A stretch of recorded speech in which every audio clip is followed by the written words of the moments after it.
आज जिस पर्सनालिटी की हम बात करेंगे, इन्होंने हिंदी में बड़ी बड़ी फिल्मों में काम किया है और मराठी फिल्मों की टॉप एक्ट्रेस रही हैं। हालांकि हिंदी फिल्मों में ये हमें ज़्यादातर माँ के रोल्स में नजर आई है। भोली माँ, प्यार करने वाली माँ, परिवार को संभालने वाली माँ और बच्चों की देखरेख करने वाली माँ। जहाँ इस एक्ट्रेस ने हमारी इंडस्ट्री में माँ के रोल्स करके अपनी पहचान बनाई, वहीं अगर बात करें इनके बचपन की, तो इनका बचपन इनसे बहुत जल्दी ही दूर चला गया, क्योंकि कम एज में ही पिता की डेथ हो गई और इन्हें घर चलाना पड़ा। हम इन्हें आनंद और संसार जैसी फिल्मों में देख चुके हैं। आप समझ ही गए होंगे, मैं बात कर रही हूँ एक्ट्रेस सीमा देव की। सीमा देव की लाइफ से जुड़ी वो बातें मैं आपको बताऊंगी जो आपने शायद ही सुनी होंगी। सीमा देव का जन्म मुंबई के गिरगांव में हुआ। गिरगांव में ही वो अपने परिवार के साथ एक चौल यानी कि एक छोटे से कमरे में रहा करती थी। उनके माता पिता और 4 भाई बहन उसी एक कमरे में रहा करते थे। 15 साल की उम्र होगी सीमा की, तब उनके पिता की डेथ हो गई और अचानक से परिवार में कमाई का साधन बंद हो गया। माँ क्या करे समझ नहीं आ रहा था। तभी परिवार के एक वेल विशर ने उनकी मदर को आइडिया दिया कि आपको सीमा को फिल्म इंडस्ट्री में काम करवाना चाहिए। माँ ने तो मना कर दिया, लेकिन सीमा बॉलीवुड इंडस्ट्री की फ़ैन थी। वो फिल्में बहुत देखा करती थी। यही कारण है कि सीमा ने माँ को कहा कि हमें ट्राई करना चाहिए। और ये वो टाइम था जब स्कूल में पढ़ती हुई सीमा फिल्म इंडस्ट्री में काम ढूंढने के लिए निकली। सीमा अपनी मदर के साथ गिरगांव से चर्नी रोड पहुंची। आज भी मुंबई में ट्रैवलिंग के लिए लोकल ट्रेन ही बेस्ट है। सीमा अपनी मदर के साथ लोकल ट्रेन के जरिए ही गई थी। इसी बीच जब ट्रेन ग्रांट रोड पर रुकती है तो वहां पर एक शख्स है जो ट्रेन में चढ़ता है और सीमा और उनकी मदर के सामने आकर बैठ जाता है। सीमा को उस शख्स को देखकर लगता है कि कहीं तो देखा है, और फिर सीमा को याद आता है कि ये तो फिल्मों में काम करने वाला एक्टर है, मैंने इन्हें फिल्मों में देखा है।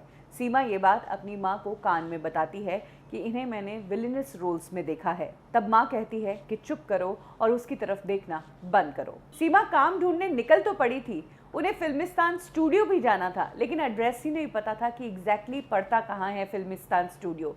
यही कारण है कि तब माँ बेटी ने डिस्कस किया और ये डिसाइड किया कि ये शख्स जो है फिल्म इंडस्ट्री का ही बंदा है और किसी न किसी स्टूडियो में ही जा रहा होगा, तो हम इसके पीछे पीछे ही चलेंगे। तो जहाँ एक तरफ पहले मदर ने कहा था कि इस शख्स को मत घूरो, वहीं अब माँ कह रही थी कि इसके पीछे पीछे चलेंगे। दोनों माँ बेटी उस शख्स के पीछे पीछे गए। ये सभी लोग फिल्मिस्तान स्टूडियो पहुँचे। दोनों के काम की मीटिंग थी, जहां सीमा की मुलाकात तोलाराम जालान, जो कि तब फिल्मिस्तान स्टूडियो के मालिक थे, उनसे हुई। तो ये मीटिंग उनकी बड़ी गंदी गई, क्योंकि जो कुछ उन्हें फिल्म इंडस्ट्री के बारे में बताया गया उससे तो सीमा डर गई और उस दिन डिसाइड कर लिया कि वो इस इंडस्ट्री में काम नहीं करेंगी। उस दिन सीमा स्टूडियो से निकल गई अपनी माँ के साथ। वहीं जो दूसरा शख्स था उसे तोलाराम जालन ने साइन कर लिया और पर मंथ 700 रुपए की पगार पर हायर भी कर लिया। उस दिन उस शख्स का जिस तरह से काम हुआ, उसे लगा कि ये जो लड़की मेरे साथ पीछे पीछे आई है ट्रेन से यहाँ तक, ये मेरे लिए लकी है और इससे कुछ तो कनेक्शन है। कुछ सालों बाद इस शख्स और सीमा की बहुत मुलाकातें हुई।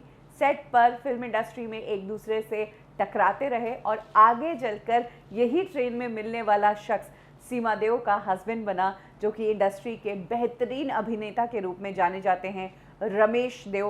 हालांकि अब रमेश देव इस दुनिया में नहीं रहे। तो रमेश देव को उस दिन जो काम मिला वो मानते थे कि सीमा के लक से मिला, लेकिन सीमा का करियर कहाँ। सीमा तो उस दिन भी भटक रही थी। इसी दौरान उनकी मुलाकात होती है मराठी फिल्म इंडस्ट्री के महान फिल्म मेकर राजा परांजपे से। और राजा परांजपे को सिर्फ फिल्म मेकिंग का ही नॉलेज नहीं था, बल्कि एक आर्टिस्ट को उसके बेस्ट शेप में और बेस्ट फॉर्म में कैसे लाया जाता है उसका भी एक्सपीरियंस था।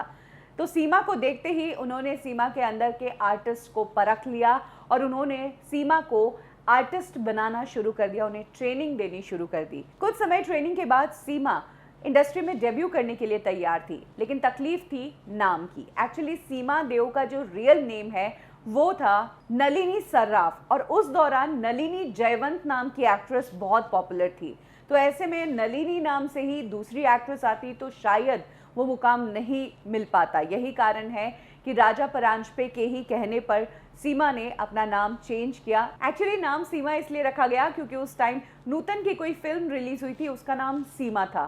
तो यही फिल्म का नाम उन्होंने नलिनी के लिए रख लिया और नलिनी सराफ बन गई सीमा। और इसके बाद सीमा ने मराठी फिल्मों में काम करना शुरू कर दिया। कुछ ही समय में सीमा की मराठी फिल्मों में अच्छी पकड़ हो गई और वो मराठी फिल्मों की टॉप एक्ट्रेस बन गई। इसी दौरान उनकी मुलाकात रमेश देव से भी कई जगह होती रहती थी और ये मुलाकातें प्यार में बदली तब जब ये दोनों एक फिल्म साथ में कर रहे थे। 1962 की ये फिल्म थी वर दक्षिणा और इस दौरान इन्हें लग गया कि ये एक दूसरे को बहुत पसंद करते हैं और एक दूसरे के बिना रह नहीं सकते। रमेश देव तो सीमा से उसी टाइम शादी करना चाहते थे, लेकिन सीमा की अपनी जिम्मेदारियां थी, घर की अकेली कमाने वाली थी, भाई बहन और माँ थी, सबके लिए एक घर खरीदना था। सीमा ने डिसाइड किया था कि जब तक वो अपने परिवार के लिए घर नहीं खरीद लेगी तब तक वो शादी नहीं करेगी। यही कारण है कि रमेश देव को सीमा से शादी करने के लिए 4 साल इंतजार करना पड़ा।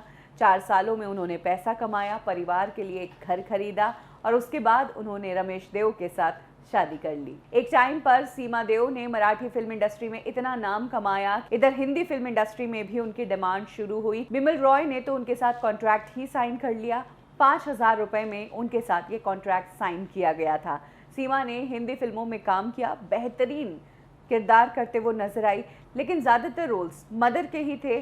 बॉलीवुड इंडस्ट्री उन्हें ज्यादा यूज नहीं कर पाई। सीमा और रमेश देव के 2 बेटे हैं, अजिंक्य देव और अभिनय देव।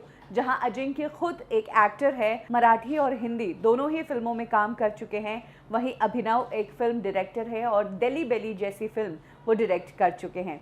बात करें सीमा देव और रमेश देव की, तो चाहे दोनों एक्टर्स हो, चाहे सालों तक दोनों ने इंडस्ट्री में काम किया हो, लेकिन दोनों के बीच कभी भी अभिमान फिल्म जैसी सिचुएशन नहीं आई। दोनों का लव हमेशा रहा। फिल्म इंडस्ट्री में शायद ही कोई कपल होगा जिसने अपनी 50th या 52nd एनिवर्सरी मनाई होगी। इन एक्टर्स ने कह सकते हैं कि एक साथ पूरी जिंदगी जी है। हालांकि इस कपल को नज़र तब लग गई जब इसी साल फरवरी में रमेश देव की डेथ हो गई। अब सीमा अकेली रह गई।